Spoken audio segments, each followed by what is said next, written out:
Hi everybody, it's Geordie from Geordie Colours. Thank you so much for joining me today. I'm coming in here with a kind of quick video, and it's going to be a little bit different from anything other that I've done before, but I wanted to pop in and talk about my plans for 2025 and give you a rough overview of kind of my planning system and how I do things. And you'll probably find it a bit strange, I'm sure. I can understand a lot of people would find it a bit odd and perhaps a little bit time consuming, my method of doing things, but this is what I like. I like to have physical books of stuff, and I'll explain what I mean. So I have basically done an inventory of all of my colouring books, and I keep those inventories in these two. Let me just move this one off to the side. So I keep those inventoried in these two books. Now I haven't completed my inventory yet because I'm doing it by hand, and I know that's odd, and I know a lot of people will think that's really strange, so I'm just going to move my camera in there a little bit. It's just that I find it easier. I sit at a computer all day for my job and type at a computer, and I actually just to physically do stuff, and also it's given me an opportunity to look through my books and see what I have and haven't done. So I feel like I'm rabbiting on and it's probably not making much sense. So I started doing that. I'm going to ignore that because I don't think I'm going to do that for the rest of the year. So what I have is a list of all of my colouring books. So these are all of my colouring books that I have in this folder. So I have my Hannah Carlzon, my Maria Trolle, my R.J. Hampson, Mythographics, Eries, Johanna Basford's, Kanoko Agusa's, and Malpomene Chattopanaghitu. So all of those artists are in this book. And each one of them that has a sticker beside it is a book that I have yet to touch. So these are untouched books. So you can see I have 3 Hannah Carlzons, 3 Maria Trolles, 3 R.J. Hampsons, 4 Mythographics, 2 Eries. I've got no untouched Johanna Basfords, no untouched Kanoko Agusa's, and no untouched Malpomene's. That's a good thing. So for each of those artists, I have a tab here. So the first one is Hannah Carlzon, and then I have gone through each book and I have listed the pages. Now, obviously the pages aren't named or anything. I've just kind of gone through and gravitated towards a feature on the page, and I can pretty much figure out which each page is. So I've gone through and done this for each book and each page, and where I have completed that page, I'll write the date in. So I can keep a track, and it's quite scary how many pages I have and how few are actually done. So it's kind of, I think it's helping me to stop buying quite so many colouring books. So that's kind of like my inventory system. As I say, it's not complete yet. I have done all of those books. Now my second folder, which is actually an old happy planner that I cut down just to reuse. And I had this paper, so I figured I could use my happy planner and use this paper. So in this book, I have my Rita Bermans, my Lulu Mayos, my Kirby Rosannes, some Japanese books. I have Gabby Wolfe, Camellia Angel Kova, Morgan O'Brien, Diane Dufour, Hannah Lynn, Yana Prosperina, Christine Karen, Disney Hatchet Heroes books, Emily Liederhall Oberg, and then I've got like others, a couple of Clara Markovas, and some Creative Havens. Now, I was on the fence about whether to keep these Creative Havens or not. I'm still not sure if I'm going to destash them or not. So I've kind of put them in for now. But the great thing about the system is because I've used this kind of system where the pages can slip in and out easily, I can always remove stuff, and it's not a huge deal. I can change it quite happily. So that's kind of like my inventory system. It's not particularly neat. It's, like it takes a long time. But I'm hoping that once it's done, and I'm hoping that I will get the inventory done by the end of the year, then, every time I get a new book, I can just add it in. But the plan is not to buy too many new books because, as you can see, I have plenty to keep me going. More than enough to keep me going. And that has actually been a really good exercise, because before I was kind of buying books willy-nilly whenever I felt like it. And now, like, I was looking last night, and there was a mythographic book that was on sale.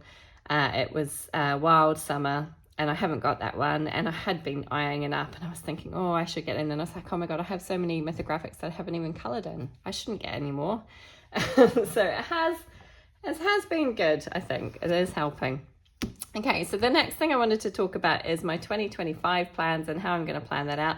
And initially I was going to do it in a happy planner that I bought, but I'm going to use that happy planner for work, and I got this instead, which is the Colouring Journal 2025, and it was created by Colourful Diary. Now, sadly, I don't think anybody else bought it. I think I was the only one. And as soon as I saw it, I was like, oh yeah, I'm going to grab that. And I know that there have been other colouring planners and diaries coming out later in the year, but this was the first one I saw, and I thought it looked perfect for what I wanted, and I could just kind of change things around as and where I needed to, but pretty much it's got everything that I need in it.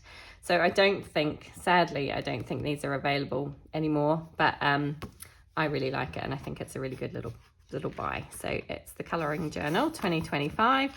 Got a little bit of information in there, and then obviously you can put your details on this page. Goes into a calendar, and then I have checked, now I can't remember what was behind here, but there are little checklists, and I just kind of created this. I'm not one for making everything perfectly neat and making it look pristine and all that. I want my planners to be usable. I use them, and if it doesn't look 100% great, I'm not going to spend hours and hours decorating my planner. I do love them when they're decorated, don't get me wrong, but it's not something that I do. I just want something functional that I can use. So I changed this one. I honestly can't remember what was on the first page. Okay, apologies. Every time I sit down to record, I get interrupted. But let's carry on. So I was talking about my little colouring planner. I cannot remember what the title was on this page. I like to obviously put my stickers over the top for my goals for 2025. And at the moment I have 4 goals, and there may be more added to these. I haven't decided fully yet, but the first few are to try and complete 1 Hannah Carlson page every month. I'm really loving Hannah Carlson at the moment, and I really, really want to do more in her books. And I still have, 3 uncoloured Hannah Carlson books that I want to get to. And I just kind of want to, I'm not going to say that there are like a specific book that I want to focus on. I just want to focus on Hannah Carlson, the artist in general. Now, I may add a couple of other artists, but I also don't want to narrow my focus too much. But that is one of the things that I'd really like to do, a Hannah Carlson page every month. Another thing I'd really like to do is to try and push myself out of my comfort zone and tackle some double page spreads, because I always avoid them. Without fail, I avoid double page spreads. So I have set myself a goal of trying to do 1 double page spread every 2 months. So that's 6 double page spreads throughout the course of the year. I think that's pretty achievable. I'd really, really like to be able to do that. Another one is to reduce my uncoloured books down to 15%. I'm hovering at around about 27, 28% at the moment, which is way too high. I'd really like to reduce the uncoloured books and get them down to 15%. So I'm going to try and focus on doing a page from an uncoloured book at least once every month. Maybe try and do 2 pages in uncoloured books every month if I can, but I'm not setting myself a specific target other than to try and reduce it down to 15%, if at all possible. And then I am trying to complete 1 of my hashtag pages every month. I'm going to talk about this a little bit more in a minute, but that's another one of my goals. So on the next page, we've got finish works in progress. I actually don't have very many works in progress. I'm not a person who starts a page and then leaves it and moves on to something else. If I start a page, I generally will sit down and finish it till it's complete. I tend not to hop around to different pages. So I may end up changing this to something else as well. I just haven't quite figured out what I'm going to do with that yet. Projects, I've only put 1 down because I need to check with my other project book buddies as to whether or not we're doing it and continuing it to next year. So I've got Forest Song, which I'm doing it with Colouring by Mama, lovely Yolanda, and Oh, there was another lady that joined us this month. Let me just double check her name. I can't remember. I think it's, oh, I haven't written it down. Juliet? I apologize. I can't remember off the top of my head. But so For a Song is another project book that I have been working in. And then Matchstick Mouse Big Adventure Colouring Book is a project book that I am doing with Colouring with Amy, Colouring Bumblebee, and Knick Knack Colours. And then I have Erie's World Literature, which has kind of been put on the back shelf for the last few months, but I'm doing that with the lovely Juliana Knit Art and Kate from Kate's Colouring Haven. So I need to reach out to those people and see if they're still interested in continuing those books into the new year. We will see. But definitely Maria Trolley's Moon Valley is on there that I'm doing with the lovely Dana from Dabbler D. So eventually there'll be more on that list, but at the moment that's all there is. Then we've got all year colour alongs. Now this is where I'm going to list my own version of a year-long colour along or hashtag that I'm doing. So again, I'll come back to that in a second. And then we've got our kind of statistics for social media, and then each month which has a list of new books and art supplies that you purchase, colour alongs and hashtags that you join in with, books that you want to touch for the month, video plans and buddy colours, and then what finished pages you've done. And I just love that layout, and that's perfect for me. I'm keeping all of that as is. I think it's absolutely great, and every month is the same. It's just got a different kind of title page. So that's all perfect. So really, really good. So for this, rather than list year-long colour alongs, because I will just list hashtags and colour alongs in here in each month as I do them.